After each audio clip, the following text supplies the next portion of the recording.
श्री शिवाय नमस्तुभ्यम। हर हर महादेव। पंडित प्रदीप जी मिश्रा द्वारा श्री देव महादेव शिव महापुराण कथा, जो कि जलगांव महाराष्ट्र में 5 दिसंबर से लेकर 11 दिसंबर 2023 तक शुरू हो गई है। ये 7 दिवसीय शिव महापुराण कथा है, जो आस्था फेसबुक और यूट्यूब के माध्यम से देखी जा सकती है। कथा रोचक जानकारियों से भरपूर थी। आज की कथा में गुरुजी ने आपका मुंह उत्तर दिशा की ओर रख कर जल चढ़ाने और छोड़ने से आपकी कामना पूर्ण होती है। साथ ही कई लोगों का प्रश्न रहता है कि शिव महापुराण कथा में ऐसा क्या है जो लोगों की कामना पूर्ण हो जाती है, दुख कष्ट दर्द तकलीफ दूर हो जाते हैं। आपके घर में छोटा सा शिवलिंग है, आप उसको रोज़ स्नान कराते हो तो किसी कटोरी या प्लेट में रख कर स्नान कराते हो, तो उस जल को कहाँ डालें, कैसे डालें जिससे आपके आगे के मार्ग खुले और आपका जीवन उन्नति की ओर अग्रसर हो। इसके लिए भी गुरुजी ने उपाय बताया है। सभी की जानकारी आपको इस वीडियो के माध्यम से प्राप्त होने वाली है, इसीलिए वीडियो में अंत तक बने रहें। तीसरे दिन की कथा में गुरुजी ने कुल 15 उपाय और उपयोगी जानकारी दी है। सभी की जानकारी आपको इस वीडियो के माध्यम से प्राप्त होगी। अगर किसी कारणवश आप कथा नहीं सुन पाए हो तो पूरी कथा का रसतत्व आपको इस छोटे से वीडियो के माध्यम से प्राप्त होगा। आइए शुरू करते हैं आज की कथा की पहली जानकारी की ओर। भाग्यश्री पत्र लेकर आई, जिसमें लिखा था, सारी समस्या का हल एक लोटा जल है, उसका वर्णन करना चाहूँगी। मेरे पति 18 वर्षों से शराब के नशे में डूबे रहते थे। घर में बहुत लड़ाई झगड़े अशांति रहती थी। इतनी लड़ाई झगड़े होते जिसके कारण मैं और मेरे बच्चों को खाना तक नसीब नहीं हो पाता था। तभी मेरी सहेली ने बताया, टीवी में शिव महापुराण कथा आती है, वो सुनना शुरू कर और शिवजी पर एक लोटा जल चढ़ाना शुरू कर। मैंने ऐसा ही किया। रोज़ प्रतिदिन मंदिर जाती, शिवजी को जल चढ़ाती और एक बेलपत्र चढ़ाती। फिर वही बेलपत्र पति के पास लाकर रख देती और पशुपतिनाथ का व्रत भी आरंभ किया। पशुपति व्रत का मेरा तीसरा सोमवार था। मेरे पति ने संकल्प किया कि मैं अब शराब नहीं पीऊँगा। इसी का आभार व्यक्त करने के लिए मैं कथा पंडाल में आई हूँ। बढ़ते हैं कथा की दूसरी विशेष जानकारी की ओर। गुरुजी ने पूछा कि हम शिवजी पर कहाँ जल चढ़ाएं और कैसे जल चढ़ाएं। इसके बाद गुरुजी ने बताया, आप कहीं से भी जल चढ़ा सकते हैं, लेकिन जहाँ से शिवलिंग का जल बहकर नीचे निकलता है वहाँ से जल नहीं चढ़ाना चाहिए। वैसे तो शिवलिंग पर जल दक्षिण दिशा में खड़े होकर उत्तर की तरफ मुख रखकर चढ़ाना चाहिए। और यदि आपकी कोई कामना है, कोई कष्ट है, कोई दर्द दुख तकलीफ आपके जीवन में चल रहा है, आप हार ही हार रहे हो जीवन में, तो आपको दक्षिण में खड़े होकर उत्तर की तरफ मुख करके जल चढ़ाना चाहिए।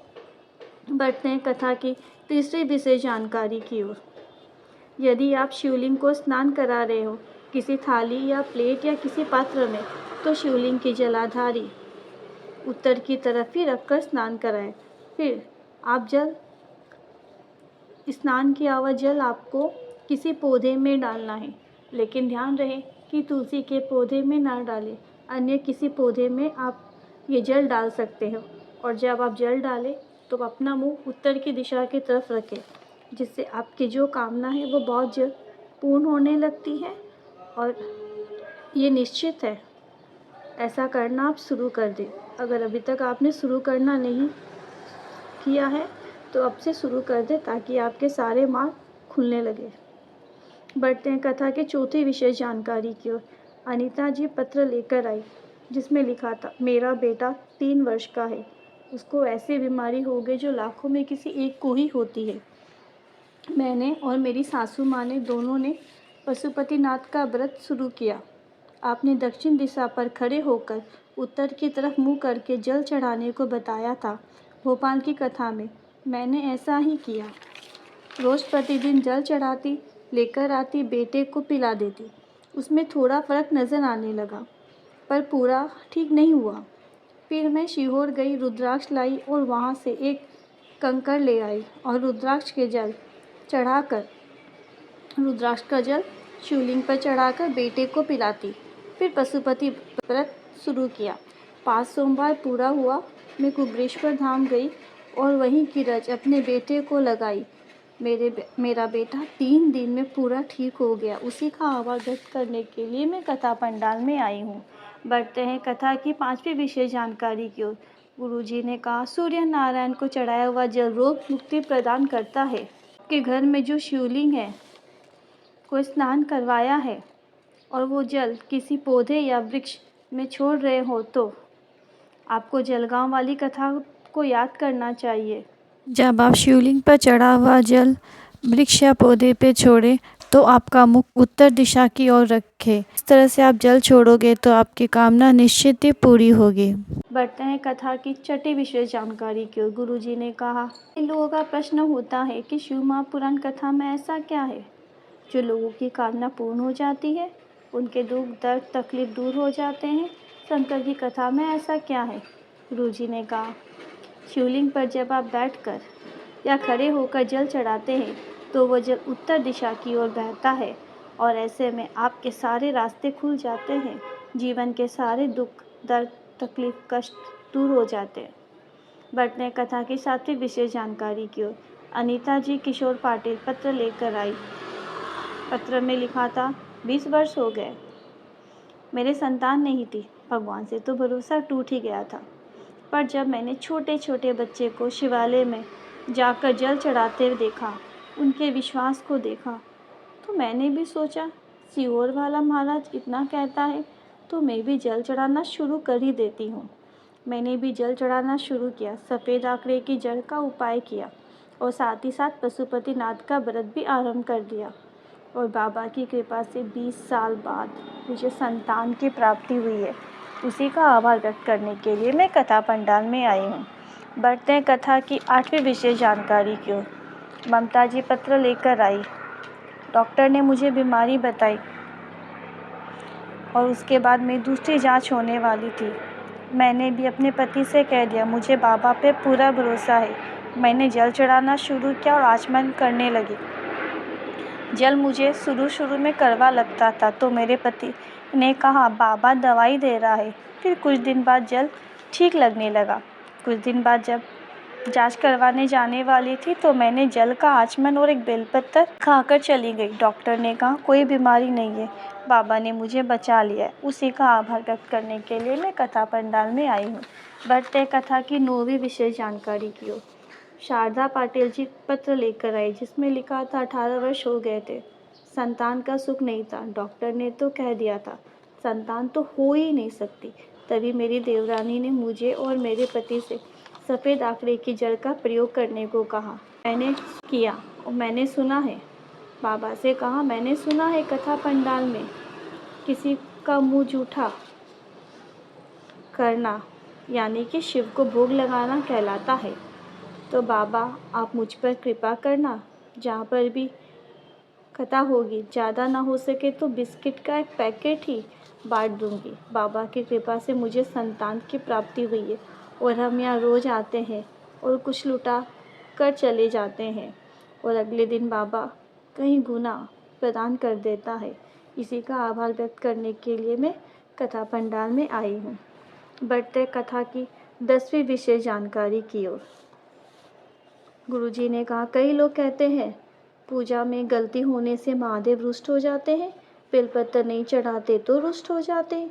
गुरुजी ने कहा, ऐसा कहीं पर भी नहीं रुष्ट लिखा है कि महादेव पूजा में गलती होने से रुष्ट हो जाते हैं, या आप जल नहीं चढ़ाओ तो रुष्ट हो जाएंगे, बेलपत्र नहीं चढ़ाओ तो रुष्ट हो जाएंगे। बच्चा अगर तोतली भाषा में कुछ कहता है तो क्या हम रुष्ट हो जाते हैं? बल्कि मुस्कुरा देते हैं। वैसे ही हमारे भोले बाबा है, गलती होने पर क्षमा कर देते हैं, मुस्कुरा देते हैं। बाबा कभी नाराज नहीं होते। बढ़ते हैं कथा की 11वीं विशेष जानकारी की ओर। प्राची जी पत्र लेकर आई। इसमें लिखा था, 2 साल से पापा के मुंह में छाले थे। डॉक्टर ने कैंसर बताया और कहा ऑपरेशन होगा।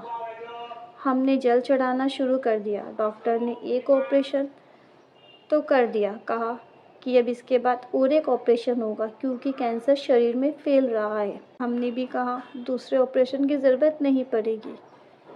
हमने जल और बेलपत्र शुरू कर दिया। प्रतिदिन जल चढ़ाते, बेलपत्र चढ़ाते और जल का आचमन और बेलपत्र पिता को खिला देते। कैंसर ठीक हो गया। इसी का आभार व्यक्त करने के लिए कथा पंडाल में आई हूँ। बढ़ते हैं कथा की 12वीं विशेष जानकारी की। गुरुजी ने कहा, आप जितना सनातन धर्म को बचाने का प्रयास करेंगे, दुनिया के लोग उतना ही आपको कष्ट देंगे या कष्ट देने का प्रयास करेंगे। गुरुजी ने कहा, अभी करनी सेना के राष्ट्र अध्यक्ष सुखदेव सिंह, जिनको कई लोग कक्ष में प्रवेश करके गोली से भून कर चले गए। गुरुजी ने कहा, मैं करनी सेना के अध्यक्ष सुखदेव सिंह को श्रद्धांजलि प्रदान करना चाहूँगा। बढ़ते हैं कथा की 13वीं विशेष जानकारी की ओर। सुनीता जी पत्र लेकर आई जिसमें लिखा था, मेरे 14 और 7 साल की 2 बेटियां हैं। मेरी छोटी बेटी की अचानक तबीयत खराब हो गई, शरीर बेकार होने लगा। डॉक्टर को दिखाया तो डॉक्टर ने किडनी खराब हो गई बता दिया। पानी भरने लगा। डॉक्टर ने कहा अंतिम सांसें चल रही है और डॉक्टर ने वेंटिलेटर में डाल दिया। डॉक्टर अपने हिसाब से कार्य कर रहे थे, दवाई देते थे। हमने सीहोर कुबेरेश्वर धाम जाकर वहाँ का रुद्राक्ष ले आए। शिवलिंग पर जल चढ़ाना शुरू किया रुद्राक्ष का और जल बेटी के शरीर पर लगाना शुरू कर दिया। डॉक्टर ने कहा, जब तक इसके शरीर का पानी नहीं निकलेगा हम कुछ नहीं कह सकते। खराब पानी उसके यूरिन के माध्यम से निकल गया और किडनी कार्य करना शुरू कर दी है। इसी का आभार व्यक्त करने के लिए मैं कथा पंडाल में आई हूँ। बढ़ते कथा की 14वीं विशेष जानकारी की ओर। गुरुजी ने कहा, अगर आपके व्यापार नहीं चल रहा है, दुख है, कष्ट है, तकलीफ है, जीवन में कुछ भी अच्छा नहीं हो रहा, तो आप अपने व्यापार वाली जगह पर जहाँ भी बैठते हो वहाँ पर महादेव को याद करना शुरू कर दें। श्री शिवाय नमस्तुभ्यम मंत्र का जाप करना शुरू करें। व्यापार चलेगा, आपको जीवन में उन्नति निश्चय ही मिलेगी। बढ़ते हैं कथा की 15वीं विशेष जानकारी की ओर। गुरुजी ने कहा, 4 जनवरी 2024 महाराष्ट्र में जो कथा होने वाली थी वो कथा कैंसिल हो गई है और अब वो कथा पंजाब बठिंडा वालों को दे दी गई है। क्रिकेट खेल मैदान में ये कथा होने वाली है 4 जनवरी से लेकर 10 जनवरी 2024। आज की वीडियो में बस इतना ही। अगर मेरे द्वारा दी गई जानकारी आपको ज़रा भी हेल्पफुल लगी हो तो कमेंट में हर हर महादेव लिखना ना भूलें और साथ ही लाइक, शेयर और बेल आइकन को क्लिक करना ना भूलें, जिससे जब भी मैं न्यू वीडियो अपलोड करूं आपको नोटिफिकेशन मिल जाए और आप वीडियो को देख सकें। Thank you for watching. Shri शिवाय नमस्तुभ्यम। हर हर महादेव।